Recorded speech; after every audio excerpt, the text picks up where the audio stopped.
Hey, to whoever may need this nugget of encouragement, things will be alright, so quit your worrying. I get it, the odds can stack back against the wall, but even consider it such, know you'll stand tall. Sat and watch from the sidelines, one too many times. Wicked games we play make me wanna lose my mind. Found solitude, knowing it'll be over. Hello, everyone. Welcome to SheEO Talk. This is the woman's journey, right? This is where we do interviews to discuss a woman's career path or their entrepreneur experience, right? I am your host, Jasa King.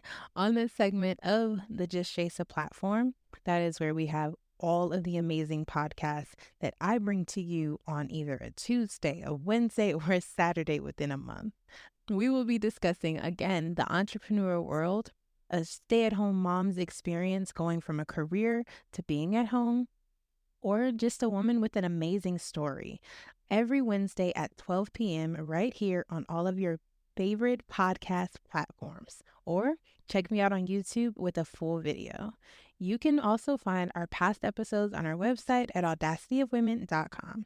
If you enjoy these amazing women's stories, make sure you hit the subscribe button, like this video, comment your inspiration, but most importantly, turn on your notifications so you don't miss any of the future interviews. Now, let's jump into this amazing SheEO talk for the week. All right, guys. Hi, it is Jasa. We are here with Just Jasa. As you know, every Wednesday I come on and we try to do a SheEO talk. That is where we do an amazing interview with an awesome woman that either has a journey to share or a business, a skill, something that'll help us progress as a people, guys. We need to know about the amazing things that are going on in our world.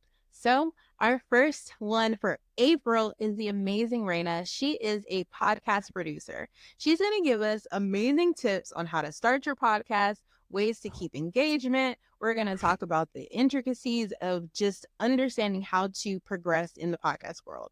Of course, I'll ask a few more questions that kind of tie into our topics, but without further ado, I will give her the floor to introduce herself. Please tell us who you are, what you do, and let's jump into it. Awesome. Thanks, Jasa. Hi, it's Rayna Rokicki here. I'm a podcast coach, podcast producer for rad women entrepreneurs. I'm all about elevating women, getting their stories out, and helping them make their lives a little bit easier so we can progress. And I'm sure you guys can all relate in that space. So I'm really excited to be here. I've been in the podcast space for a little over 3 years. I'm a wife, I'm a mother, I'm a former teacher. So Jason and I have that in common. And I am currently in Sheboygan, Wisconsin, which is the Malibu of the Midwest, right on Lake Michigan. A lot of surfing.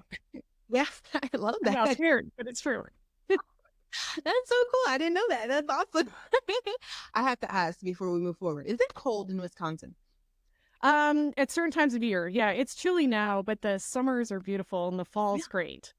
Yeah. Oh, wow. You know, there's certain places where people always think that you only get one type of weather, but I always want to ask what people are from different areas. Anyway, random thought. Yeah. I love that. Okay, so you've been doing it for 3 years. We talked a little bit, but tell me how you got into it, right? So you were a teacher. I know you told me you're internationally. How did you get into wanting to do podcasts for women? Yeah, that's a great question. I mean, really, when I think about it, my whole life, I've been interested in women's stories.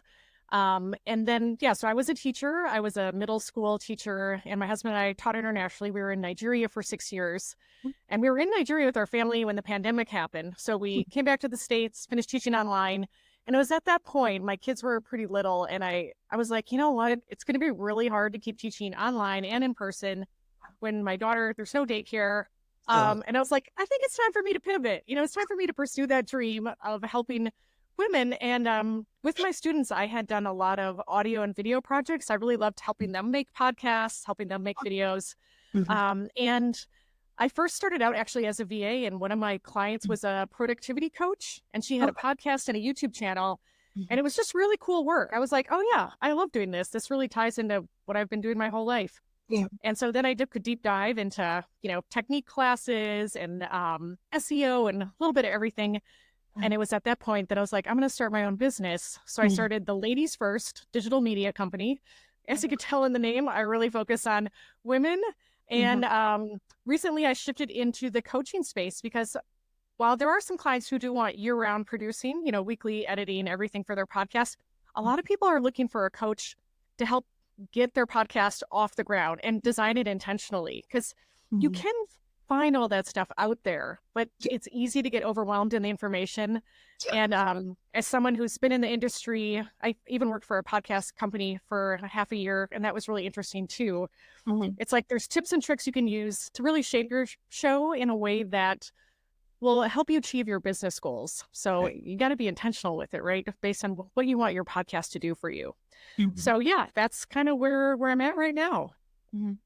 How did you get into it, right? So I have a friend who is also jumping into the podcast world professionally. And something he told me was how he did the same thing, classes and trying to find the tips and tricks here and there. But working with an actual company allowed him to really learn how to apply it. Like he said, being intentional is huge. So how did you come across people that were willing to work with you as someone new and just wanting to learn to be a better podcast producer? Yeah. At that point, I had a couple clients of my own and I was producing their podcasts. And then I saw this job opportunity to be a podcast manager and really work on show notes and social media. And I was like, this is cool. And the one thing I like, this podcast company is called Novice Studios. They're in North Carolina. Shout out to them. They focus on women podcasters as well. So really elevating women. So it's definitely something I was in line with. And all their podcasters are from North Carolina, which is really cool. So they had, so since I already had kind of some of that experience, they just welcomed me into the fold, and it was great. It was interesting being on a team, right? And different people were in charge of different things, and the deadlines were pretty fast. But it was great. It was a great opportunity to, get a wide slice of podcasts and listen to them and help them grow their show and think about tips and tricks. I like that. Okay. I'll definitely have to make sure I share more information on that, because it's interesting, when you are in this world where technology is huge, everyone is seeming to do a podcast or some sort of commentary, and you don't realize it's an actual profession. It is things that people are pursuing. So I think as someone like me that grew up with a mom who was very blue collar career, she wanted me to go be a teacher. She wanted me to do things that made sense. It's important to promote that you can do something that is, interesting, something that you like to do, such as talking and helping people get their message across. What would you say is a key tip that you've learned over these past years? Yeah. Well, there's so many. So let me think about where I want to start. I think, often when people, once they have a podcast, you really have to think about how it comes across to other people. So really be intentional with your cover art. And I know when people first start out, they're a little shy about like putting their face on the cover art. And people spend a lot of time thinking of the name of their show, right? And if you do want your show to grow, you have to make sure that SEO wise, search engine optimization wise, you're going to be showing up when people search for types of podcasts. So when they're on iTunes and they're like, oh, I want a podcast about entrepreneurship. It's like your title should somehow have entrepreneurship in there. So that's something, you just really want to be intentional, because a lot of times people think of really clever names and they're cute and they're fun, right? Yeah, but then it's like, it's not going to help you find listeners, because they're going to come across it and be like, well, I don't really know exactly who that's for. Yeah. And it's the same thing with your podcast description. So when people scroll right away at the beginning, you're going to want to say, hey, this podcast is for women entrepreneurs or stay-at-home moms, or like, hey, if you're a stay-at-home mom, welcome. In this show, we talk about A, B, and C. Like, be very clear, very transparent about who your audience is. And, sometimes people they don't want to niche down. Yeah. But I think that's the magic of podcasting, because there's so many shows out there, but the more you niche, the more you're talking specifically to that audience that you want, the more they're going to be able to find you. If you're too broad in general, people won't really know what you're about and if it's a good match. That's important to talk about. And that I'm a Pinterest queen. I love Pinterest so much. So that's where I learned most of my tips and tricks. And that is something I come across all the time. SEO is it's very complex. And unless you understand what it means, and even me, I have no idea what I'm doing half the time. I think that is a very important tip, because I'm still learning, like I said. So I'm getting my episodes now, and I try to make sure I throw different pieces in my titles, and it has Yes. definitely made a difference. And I'm like, oh, okay, that's all I had to do. Just let them know. I love Yeah. that. And Jason, you bring up a good tip. I mean, podcasting, like anything, you have to kind of step away from the idea of perfectionism and having things be perfect. And you have to be willing to experiment, try Mhm. different things, and then see what resonates with your audience Yeah. and kind of let them take the lead. You have to be flexible in that sense. You know, you might think it's going to go this way, but Yeah. really it might go a different direction, and that's okay. Yeah. So be open to trying new things. I like that. Would you say that when people are jumping into podcasts, right? So I have a lot of people that are interested in it. And something that I've seen is the idea of getting into like a persona. Do you see that a lot when you are working with people that are entering the podcast world, or do you think that it may last a little bit longer if they're just themselves? What is your thoughts on that? Yeah, I would definitely recommend being yourself because you're going to slip back into yourself no matter what anyway. And to be honest, people want to know you. They want to know the real you, and you're valuable that way.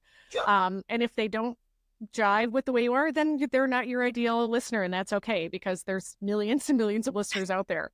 So yeah, definitely be you, including your accent, your quirks. You know, I think that's a great thing to embrace. I have my own podcast called You Betcha She Did. And it's kind of like a Midwest saying, right? Like, did she do that? You betcha she did. And I'm like, I really embrace my Midwest accent that comes out from time to time, and like funny things we say in the Midwest, because that's the audience I'm marketing to. So yeah, definitely be yourself. Don't be anyone different. That's important. I had to make sure I asked because I see that all the time, and I'm like, how do you maintain that? I know I try. Yeah. Oh, it's horrible. Yes. Okay, so we talked about the ways that we can grow, definitely with SEO. That is very important to make sure we focus on.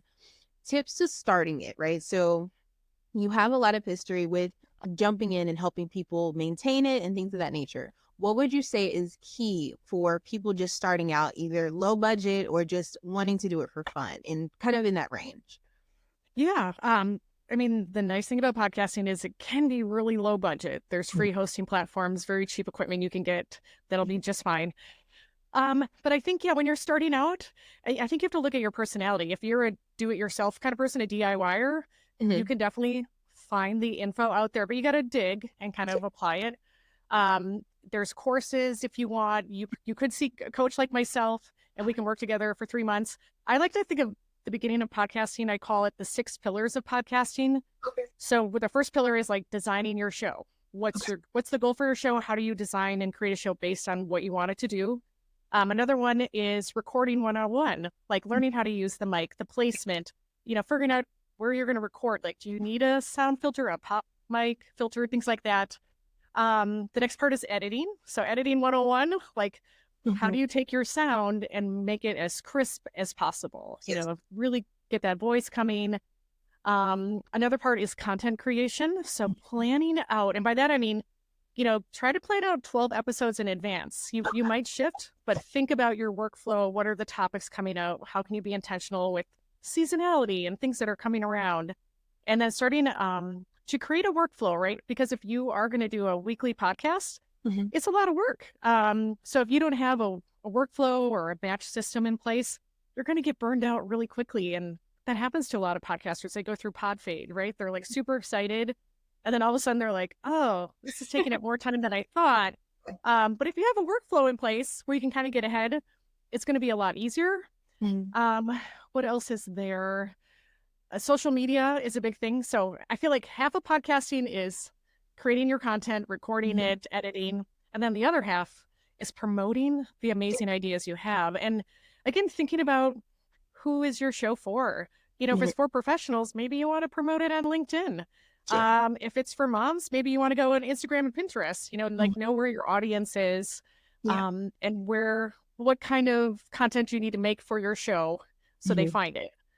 I think I might be forgetting one, but I those are like the key things to think about. So once you kind of cover those areas, those 6 pillars, then you're kind of ready to go and keep producing week after week. But you got to kind of dive into those different areas, determine them for yourself, and then give it a go. Step into a world of connection with others. Yes. And that's so interesting that you point that out. I remember like I told you, I've been doing this for 4 years. And Yeah. over these 4 years, oh my goodness, have I gone up and down. I apologize to my viewers every other month because I'm like, I'm burning myself out because I will start with the batch way and doing it like that. I'm like, oh, okay, Hmm. cool. But then I've gotten to the mindset of alignment. So if my topic does not align with what I'm going through or what I actually want to share, I won't do it. Yeah. And I think that that's been providing more quality content. So I Yes. definitely understand that. Oh my goodness, have I just faded out and then just come back like, okay, yeah, nothing happened. Don't worry about it. Would you say that? Oh, gravy. I lost my question. Oh, come back to me. Oh, Well, content. Okay, content okay. creation. With content creation, how do you I guess gauge it when you're coaching with someone, right? You have so many different ways that you can create content. You want it to be engaging. You want to make sure that you are touching on the niche. And you also want to follow, I guess, again, Pinterest Queen, the things Right. that are put on Pinterest, engagement, asking questions and the polls and stuff like that. How do you decide this is what you should do? Or do you have a blanket foundation for people trying to produce their content? Yeah, no, it's pretty tailored again based on what they want to do with their show, right? Right. So let's say it's someone who is a coach, right? And they want to create a podcast to share their expertise, then they really shouldn't do a whole lot of interview episodes. Like maybe one interview a month, but the rest of that content they're creating should be showing their expertise. Yeah. Maybe they're doing some live coaching, maybe they're giving some really good tips. The episode should be shorter then, like I would say 20 minutes or less. So Oh, you can just give them bite-sized information. That what we found in the industry is that 22 minutes, believe it or not, is the podcast sweet spot for most okay. podcasts. Again, it varies if you're like, Yeah. if you, what is it called? If you're like a true crime podcast, you could Yeah. definitely do longer things like that. But if Mhm. it's more like offering tips and stuff like that, 22 minutes is the length of the average commute. Yeah. And you think people running errands, people going for a walk. Um, yeah, and another, like, if you go on iTunes and look at your analytics, you can look at how long through the episode people are listening, and that's a really good thing to gauge too. Like, if you notice, you're like, I'm getting a lot of people listening to only like 67% Yes. of a 30-minute episode, right? Then it's like, hey, maybe I need to make my episode instead of 30 minutes, 20 minutes, and then they'll Right. get through all of it, and then maybe they'll even have a chance to listen to the next one. Do a little binging. So those are all different things to think about Mhm. um, with your audience, but it's got to be kind of tailored, right? You know your audience, like you're talking to a lot of moms and entrepreneurs and wives, so it's like we know what their day is like. We know it's really busy, right? They only have like pockets of time. So how do we get them good info in that short amount? So that's kind of what I'm talking about when you think about really being intentional with content. Oh, oh my goodness, that is gravy. I love that. That is so good. Because my husband will go back and forth because he's a podcaster. He loves to listen to podcasts. And Mhm. he'll be like, you should make them longer. And I'm like, I don't know what else to talk about for this episode. And his are Yeah. like hours long. I'm like, what could men sit here and talk about for this long? Yeah, It's I know. crazy. But then I look at my analytics and I'm like, no, we're good at our 20-minute sweet spot. I, Yes. I definitely agree. Okay, I started off on YouTube. Oh, And okay. Mhm. in April, I'm definitely hoping to transition. I have a new podcast that I'm putting together. What would you say were the benefits of YouTube? What would you think are Great keys? question. Um, I think if you have the time, the bandwidth, do it. But Okay. there's different ways to do it. And the Mhm. reason it's a pro is because it's just a different audience. Yeah. There's the people who love listening to audio, right? They're on their phone, they're in their headphones. Yeah. That's one audience. And then there's a whole another group of people that like to get their information from YouTube, and Mhm. that's growing. Yeah. So it just gives you more exposure. But you don't have to necessarily put the whole video out. You could use YouTube just to put like a YouTube short of your episode, like a little teaser, just to have people come across it as a YouTube short and say, ooh, that's interesting. Like, I want to check out that podcast.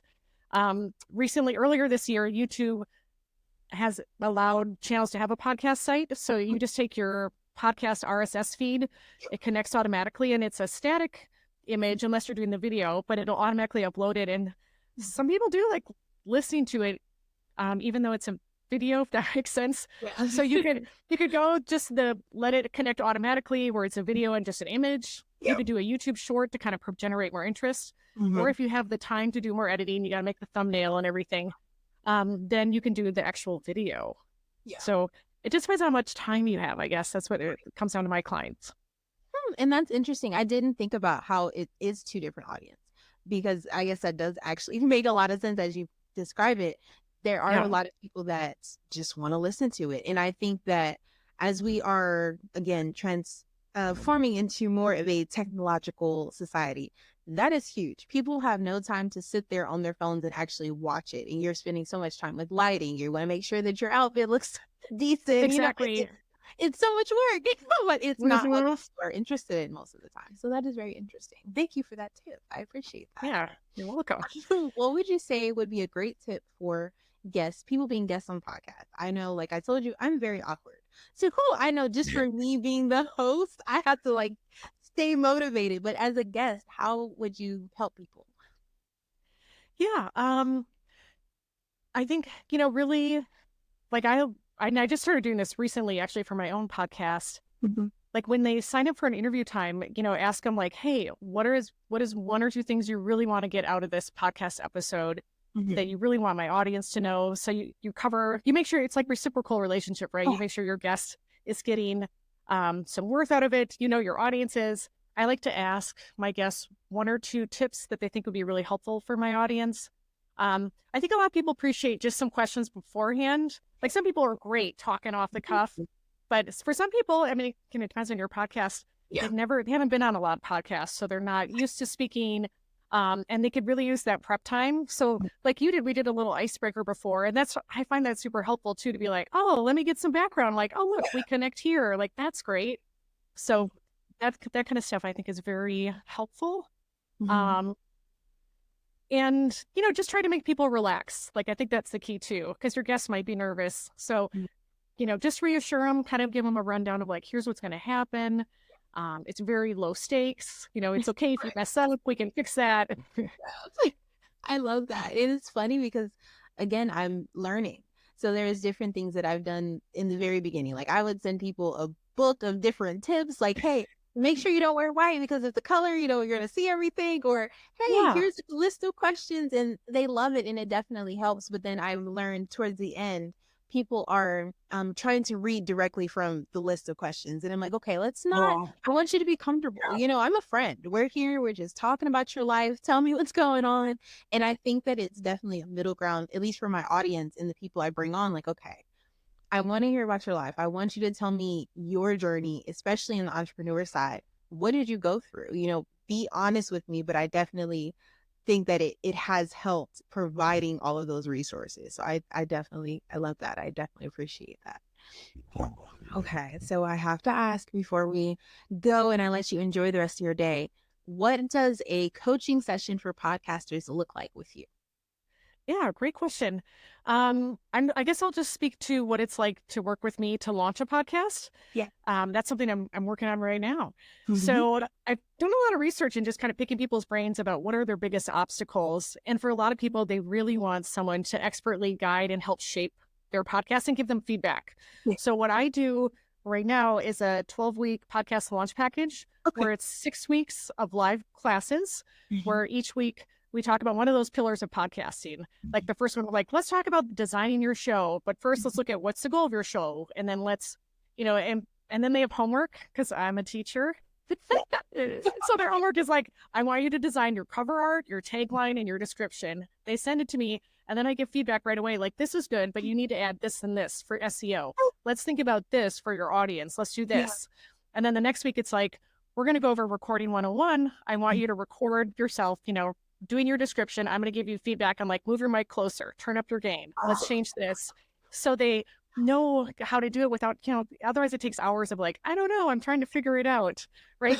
So the idea is in 6 weeks, you've got your podcast launched. You've got 12 weeks of shows already thought out. And then you have me like for office hours and questions for the next 6 weeks. So as your show is unrolling, you're getting it out there, you can come pick my brain about anything, any problems you're encountering, solutions you might need for workflow or promoting, things like that, editing again. So, because I found that it's nice to help launch people, but it's also nice to give them a little help after that, just as new things come up and they're like, yes, now they feel ready to keep going on their own after that. Oh, how amazing. I love that. That is awesome. That would definitely save a lot of people a lot of time. I love that. That is so great. Thank you for sharing that. Yeah, Do you thanks. mind giving us your social media or a way that we can contact you to book those sessions? Yeah, that'd be great. So again, my name is Rayna Rokicki, and my company is called the Ladies First Digital Media Company. So you could just search that. Also, you could find my YouTube channel. My YouTube channel is called You Betcha She Did. And you can also listen to my podcast, You Betcha She Did. Instagram, it's ladiesfirstdigitalmedia.co. And then You Betcha She Did as well. So yeah, feel free to reach out. I'm on LinkedIn a lot too, if that's a platform you're on as well. Yes, thank you. Thank you so much. And I do have a specific page on my website with all of your information, so they can also find it there. So definitely make sure you guys go and check out all of your information. I know I will. I'm intrigued. I really am. I appreciate you definitely spending time with me and sharing the information. I know this is going to help me. I have a lot of women I'm going to directly send this video to that actually wants to start a podcast. I am just over the moon. I'm really excited to work with you in the future. I hope that that's something you're interested in. Yeah, definitely. Thanks so much, Jason. I You're so appreciate talking to you today. Yes, thank you so much. Guys, as always, please make sure you subscribe, you turn on your notifications, like, share, comment. And again, go to the website, audacityofwomen.com, under the podcast tab, right? We're going to go down the SheEO Talk and you will see everything about Rayna. It is going to be her social media, her website, her email, everything you could possibly need to get in contact, and make sure you book your podcast coaching session. Okay. I am Jasa. This is just Jasa, and this was SheEO Talk. Until next time. All right, guys, that was our episode. Thank you so much for listening to this amazing interview from another SheEO. Here at SheEO Talk, the Women's Journey, we like to make sure that we are catering to our audience. So if you are interested in being a SheEO, or you want to just be a guest on the Just Jasa platform, please make sure you visit our website, audacityofwomen.com, and go under the podcast section. On that same section, you're going to find the sign up links. Go ahead and sign up with us to be a guest on any of the Just Jasa platforms, okay?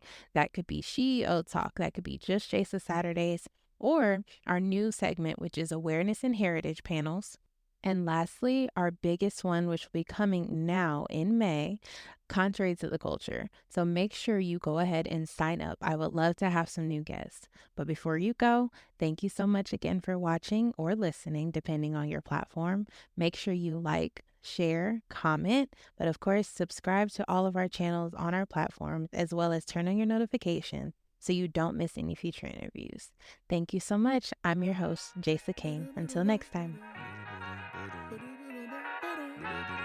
Hey, to whoever may need this nugget of encouragement, things will be alright, so quit your worry. I get it, the odds seem stacked back against the wall, but even consider it such, no, you'll stand tall. Sat and watch from the sidelines one too many times. Wicked games to play make me wanna lose my mind. Found solitude knowing it'll be over soon.